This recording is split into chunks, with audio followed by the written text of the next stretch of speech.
The other day, I was listening to an interview on the radio, but I didn't last more than a few minutes before I got so frustrated with one of the speakers that I changed the channel.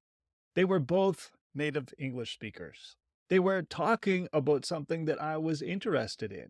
They were easy to hear, but the person who was being interviewed couldn't finish a single sentence without saying, uh, um, the whole time. It was literally every single sentence. And like I said a moment ago, I felt so frustrated that I ended up switching stations because I just couldn't handle hearing so many uhs. Yeah, it wasn't good. And and other filler words are regular parts of everyday speech. Probably as you listen to this podcast, at some point you're going to hear me say or and if you listen to all the conversations happening around you on a regular day-to-day basis, either in your first language or in English, if you listen hard enough and long enough, you're going to notice it around you too. It's normal. But problems begin to happen when ums and ahs and all those other filler words begin to be a regular feature of everything that you say. On the CELPIP exam, too many ums and ahs can also get you into trouble because of something called listenability.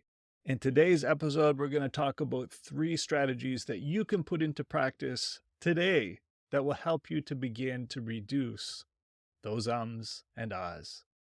Do you know what? Filler words, which and ah are a part of, are kind of normal.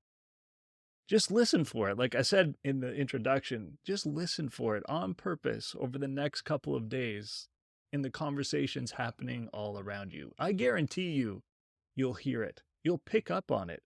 Maybe even you'll notice yourself using them. They're everywhere. People use them all the time. And you might even notice someone who overuses them. If you do, pay attention to how that person makes you feel as you're listening. It might just drive you crazy. Why do we use filler words? Well, the most common reason why filler words are used are if we're nervous, if we're feeling distracted, or if we're just trying to figure out what to say next.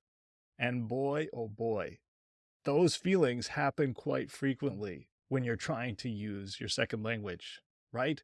I mean, if you're trying to speak in English, if that's your second language, don't you frequently feel nervous? Don't you sometimes feel distracted, like you're trying to come up with an idea and then something happens around you and you lose track of what you're wanting to say?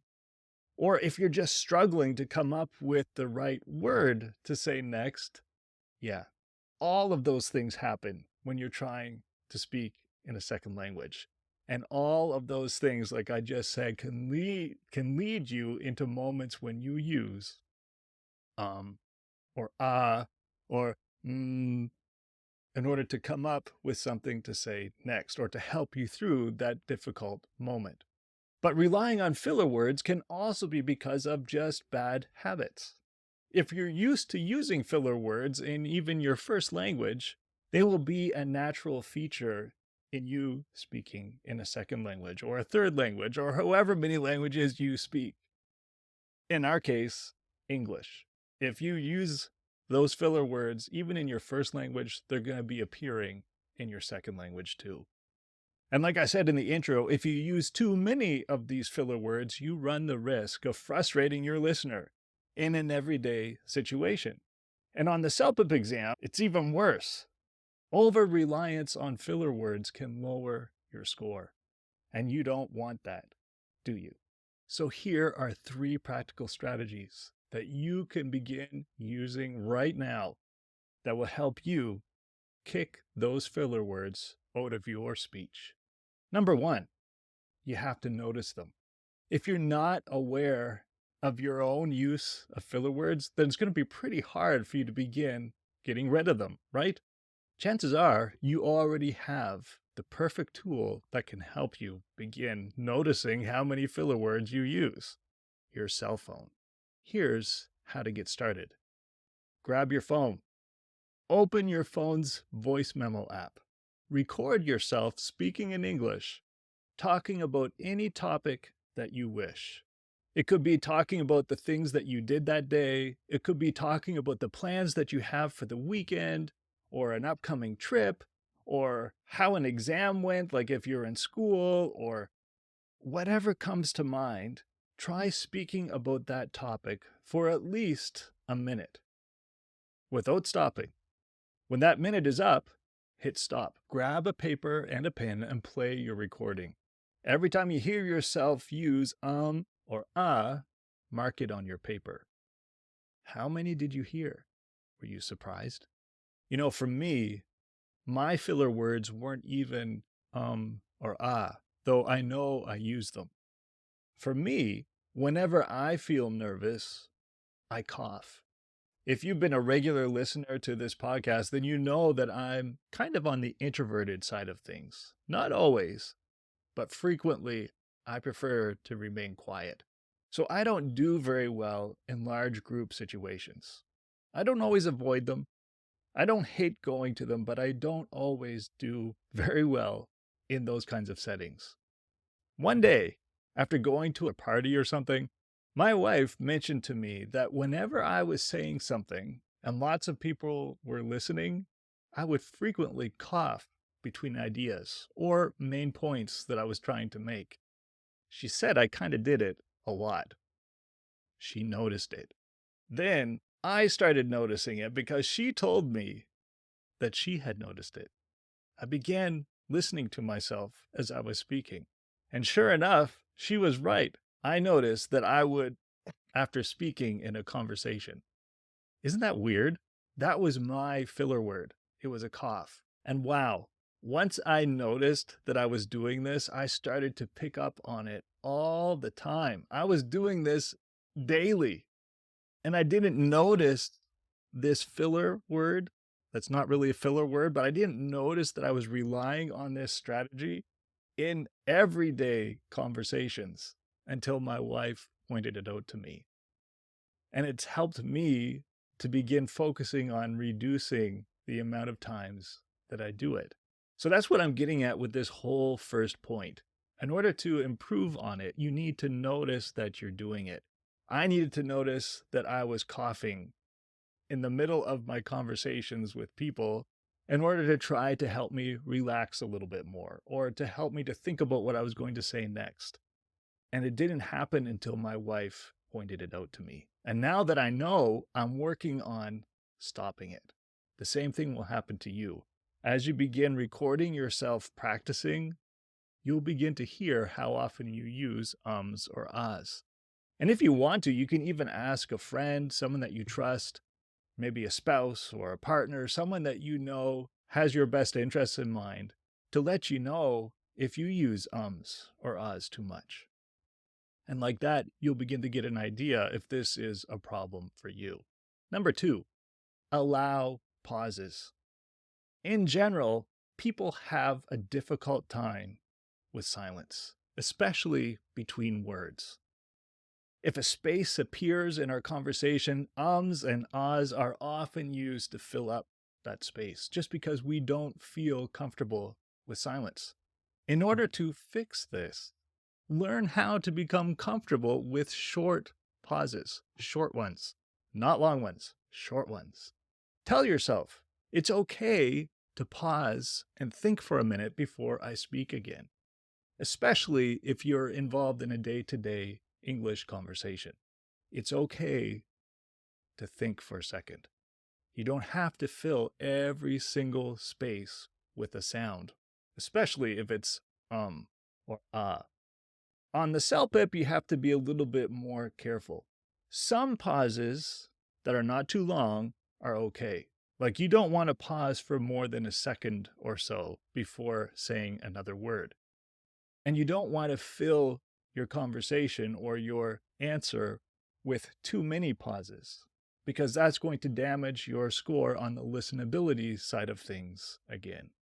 But a few of them that are not too long are okay. You don't have to fill every single second of your recording with sound. And especially, you don't have to fill every single space between words with an or an ah. So allow for some pauses. The third strategy, and this one is the most important, it's practice. I've heard it said many times, many times, that professional presenters, people who make presentations for a living, they have an insane practice routine. In order to give a spectacular speech, they will invest an hour of practice for every 1 minute of their talk. That's a lot. That is an insane amount of practice, isn't it?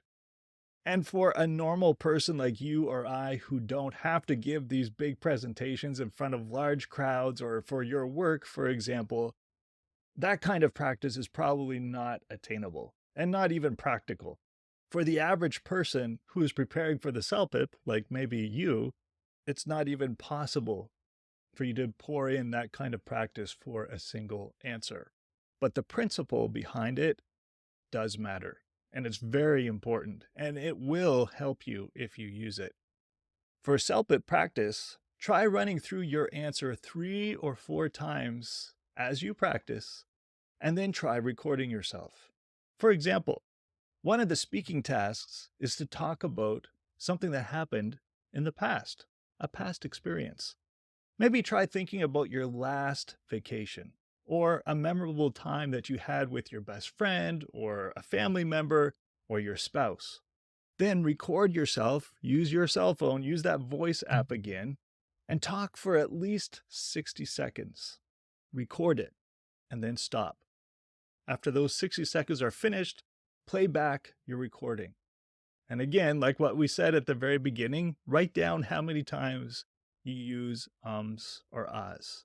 So this first one is with no practice. This first recording is no practice at all. You're just thinking about the question, okay, what was one memorable vacation that I can think of? I'm going to speak about it for 60 seconds, no stopping, no preparation time, go, and then see what happens.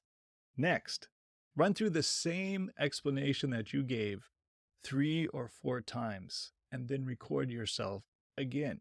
I bet that you'll notice a great improvement, both in the reduction of the filler words that you use, but as well in the flow of ideas. So just as a recap, you need to notice that you are using filler words. You also need to allow for some pauses, but not too many. And finally, practice. Practice these 3 ideas daily, and I promise you that you will see results. Bonus. If you want to really work hard at removing filler words and improving your speaking skills for the CELPIP exam, then you need to join the CELPIP Success School today. Through unlimited direct text and voice message support, I can literally help you see what you're saying and notice when you're using too many ums and ahs in your speech. And then we'll work together, you and I, to help you remove those ums and ahs. And because you're a listener to this podcast, you can get a 25% discount. Just go to CELPIPsuccess.com/listener and join today. That's CELPIPsuccess.com/listener for that 25% discount.